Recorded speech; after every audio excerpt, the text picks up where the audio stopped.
At 23:59 hours Moscow time, 12 Ukrainian long-range strike drones crossed the Bryansk Oblast border at treetop height and turned northeast toward Ryazan. Their target was not a military base. It was not a fuel depot. It was not a runway. It was a warehouse, the fifth largest logistics facility in Russia, a Wildberries distribution center processing millions of packages per month for the country's biggest e-commerce platform, Russia's Amazon, and Ukraine was about to set it on fire for at least the 10th time.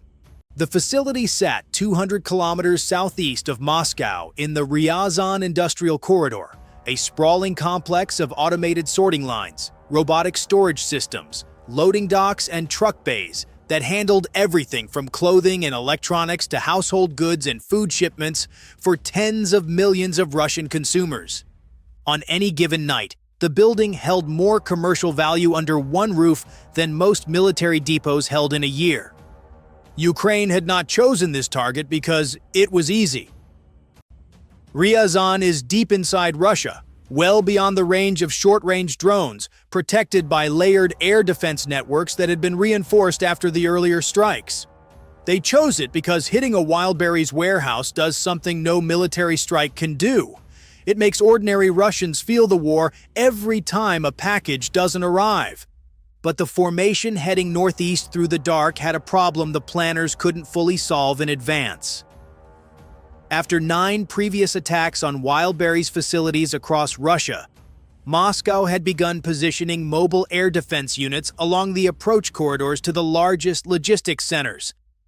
What the Ukrainian crews did not know was that a Pantsir S-1 battery and two S-38 Derivatsiya gun systems had been quietly moved to the Ryazan corridor 3 days earlier. Their radars were cold. Their crews were waiting. The lead drone had covered 80 kilometers of Russian territory when the first sign of trouble appeared. Not a missile, not a radar tone, a GPS warning. The satellite fix inside the navigation computer began drifting east, slowly at first, then faster, walking the drone's imaginary position away from the route it was actually flying. A Pol-21 electronic warfare system had activated somewhere along the corridor, flooding the satellite navigation bands with enough noise to bury the real signals coming down from orbit. 3 drones on the formation's eastern edge accepted the spoofed fix and began correcting toward a position that didn't exist.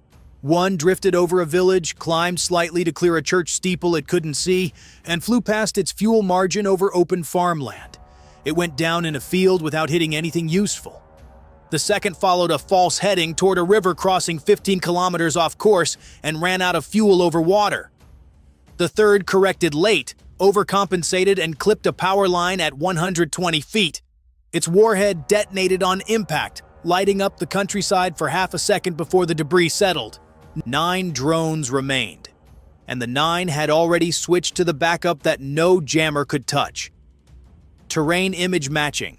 An optical camera beneath the fuselage reading the ground below and comparing it against a map loaded before launch. Roads, forests, river bends, rail lines, the shapes of towns visible even at midnight by the ambient light of street lamps and industrial complexes. The drones followed the shape of the Earth itself, correcting course against features the Pol-21 couldn't spoof, move, or erase. You can jam a signal from space. You can't jam the geography. At 0:18 hours, the formation crossed into the zone where the first mobile defense was waiting. A 2S-38 Derivatsiya dug into a tree line beside the M5 highway, caught the lead drone on its optronic sensor at 4 kilometers. The 57mm cannon elevated and fired a burst of programmable airburst rounds. The shells detonated in a calculated pattern ahead of the drone's flight path, scattering tungsten fragments across a 10-meter sphere. The lead drone flew straight into the cloud. Its left wing sheared off at the root. The airframe tumbled, struck the highway guardrail, and the warhead detonated on the asphalt, leaving a crater in the fast lane of the M5. A second 2S-38, positioned a kilometer further along the corridor, opened fire on the next drone in sequence. The burst was accurate. The drone disintegrated at 200 feet. 7 drones left. And the moment those guns fired, their positions were no longer secret. Muzzle flashes in the dark visible to the reconnaissance drone orbiting above the corridor at 3,000 feet. The coordinates were locked within seconds and transmitted to a Ukrainian rocket battery 40 kilometers behind the border. The first rocket arrived 90 seconds later. The two S-38 that had killed the lead drone took a direct hit. The vehicle erupted in a fireball that lit the tree line for 200 meters. The second gun crew, already packing to relocate, was caught mid-movement. The rocket struck the road beside the vehicle, and the blast flipped it onto its side. The cannon was intact. The crew was not. But the moment Ukraine's reconnaissance drone transmitted those coordinates, a signal crossed the airwaves, and 30 kilometers to the east, an electronic intelligence station, the same type of signals intercept truck that had hunted Ukrainian operators in previous operations, caught the bearing. One antenna identified the direction. A second station, positioned to the south, crossed the bearing. Where the lines met, a grid reference appeared. The area was small. The Ukrainian control position was in there, somewhere inside a 500-meter circle that was shrinking with every transmission. Ukraine had opened the corridor. Russia was hunting the people who opened it. The 7 remaining drones pressed northeast. At 0031 hours, the Panzer S-1 battery covering the outer approach to Ryazan activated its search radar and began tracking the formation at 12 kilometers. The crew had watched the two S-38s die and understood the trade. Transmit and become a target, or stay dark and let the drones through. They chose to fight. 457 E-6 missiles launched in rapid succession. The first caught a drone at 8 kilometers in a clean interception. The second detonated close enough to damage a drone's engine, sending it spiraling into a field where its warhead cooked off in the dirt. The third missile tracked true, but detonated against a bird. A false return at night altitude that the proximity fuse couldn't distinguish from a small drone. The fourth killed cleanly. 4 drones left out of 12. The Panzer's radar had been active for 22 seconds. That was enough. A Ukrainian anti-radiation strike, likely a modified drone carrying a seeker head tuned to the Panzer's emission frequency yabber, was already inbound, riding the radar signal back to its source. The Panzer crew heard the warning in their headsets and killed the radar. The anti-radiation weapon, its seeker locked on coordinates it had already memorized, arrived at the last known position and detonated. Close, but not a direct hit. The Panzer survived with damage. It would not fire again that night, but it had taken its toll. 4 drones continued toward Ryazan, and the signals intelligence station tracking the Ukrainian operators had narrowed the search circle to 200 meters. At 0044 hours, the 4 surviving drones crossed the outer perimeter of the Ryazan industrial zone. The Wildberries facility appeared below them in the ambient light, a massive rectangular complex nearly 200,000 square meters of floor space, its loading docks lit by security lights, delivery trucks parked in rows along the southern wall, and the automated sorting hall running 24 hours under fluorescent strips visible through the roof skylights. The facility was not defended by air defense systems. No Panzer covered its perimeter. No radar tracked the airspace above it. The military defenses had been positioned along the approach corridor, not at the target itself. Once the drones cleared the corridor, the warehouse was open. The first drone dove into the main sorting hall. The warhead punched through the metal roof and detonated inside the automated processing area. The blast scattered conveyor belts, robotic sorting arms, and thousands of packages across the floor. Fire started immediately in the packing materials, cardboard, plastic wrap, and the foam inserts that cushioned electronics shipments. Within 60 seconds, the sprinkler system activated, but the fire was already spreading faster than the water could contain it. The second drone struck the loading dock area on the facility's southern face. The warhead detonated between 2 parked delivery trucks, igniting the fuel in both vehicles and sending burning diesel across the concrete loading bay. The fire reached a staging area where outbound shipments were palletized and wrapped for transport.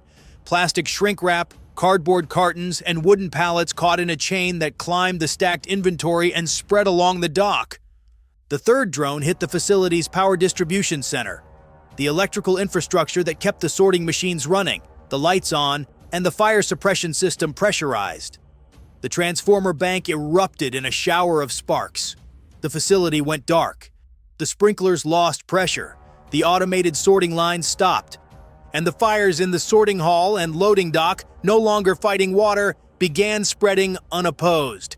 The fourth and final drone struck the warehouse's main storage section, the massive racked area where inventory sat on automated shelves 10 meters high, managed by robotic retrieval systems and climate-controlled for temperature-sensitive goods. The warhead detonated at the base of a rack section, and the blast toppled 3 rows of shelving like dominoes. Product cascaded onto the floor: electronics, clothing, household chemicals, batteries, cosmetics, and the fire from the sorting hall, now spreading through the connecting corridor, found a fuel source measured not in gallons but in acres. Household chemicals and cosmetics contain solvents, alcohols, and propellants. Lithium batteries, when damaged or heated, undergo thermal runaway, a self-sustaining chemical reaction that generates its own heat and cannot be extinguished with water. The fire that had started as a conventional blaze in packing materials transformed into something chemical and self-feeding the moment it reached the product storage area.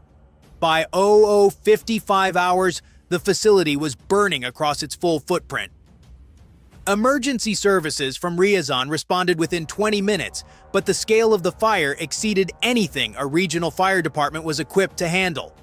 The building's metal roof structure began sagging under the heat. Internal walls collapsed.